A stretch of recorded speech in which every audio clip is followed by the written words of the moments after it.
Well, I think history is definitely something to get excited about from anyone's point of view. I mean, things that happened yesterday are history, things that happened 10, 50, 100, 2,000 years ago, that's all history. We can't understand anything about ourselves and the world around us unless we can see it in perspective. So the only way to understand our own world is to look at other worlds or other worlds at other times, which is the same, I guess, the same thing. So really, I can't imagine going forward in your life not knowing what had happened before. All the things that people have thought before, all the ways people have behaved to one another. And it's a way of imagining how people have lived differently in order to better understand how we live now. What pressures are on us that we can't even see, that we might be able to recognise better about people who lived in the past. When you're in a situation, everybody knows, when you're in a situation it's very hard to understand it, and afterwards is when you think, oh, I wish I'd said this, or that was what was really going on, or that was why Mum said that to me. So looking at history teaches you better how to understand what's happening now. So my book, All That I Am, is based on an event. It's funny that we're talking about it today, because today, this is how history, this is a good example perhaps of how history and the power relations in history recur. So today in the news, we're hearing about how Putin or someone close to him or in his administration is most likely responsible for the deaths of this ex-Russian spy in England who's been poisoned, and his daughter. Well, they might not die, but they're very ill.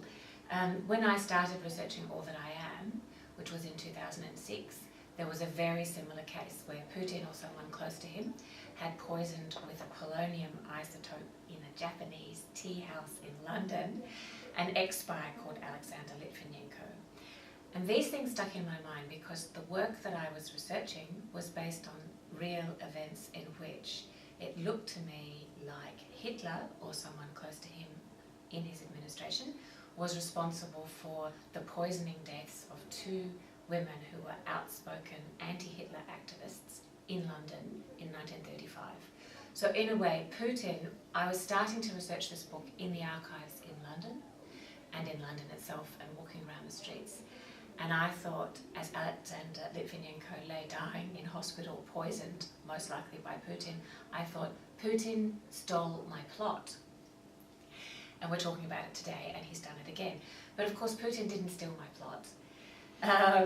Putin was copying the playbook of power, which is where a dictator like Hitler or like Putin, they're different, but they're also similar in some ways, will assassinate someone outside of their own country who's speaking out against them. And my novel is about that exactly. And what I had to do was, so you've got the situation I found where two women really were poisoned in the top floor of their flat in Bloomsbury in 1935 in March. A young woman of 33 and her flatmate who was a politician of 60-something. They were found dead in a bed together with the covers folded over really neatly around them. There were these cups of sleeping powder, which is poisonous if you'd have too much of it next to them. And the bedroom was locked, and there was no sign of break-in. And the whole story afterwards, the British authorities said, and everybody else who said, this was suicide. But it really doesn't look like it, because if you suicide, why would you pull up your bedclothes to be really neat around you? And when I read that in the historical sources, I just thought, no way. So I set about thinking, I can't find out really what happened in that room, but what I can do is get every single piece of evidence that existed at that time, that could have been looked at that time, and then I can I'll see where that leads me. I had an open mind, but I want to, my gut feeling is that I would come to a different conclusion. So it had to be a novel because I can't come to a real conclusion, and I didn't want to write an open-ended work of non-fiction.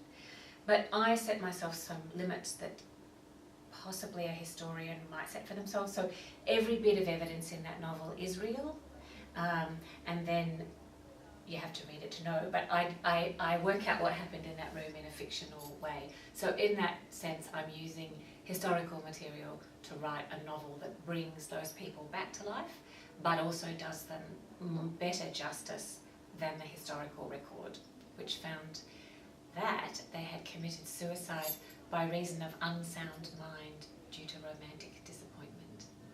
So every feminist and historian would have to be outraged by that and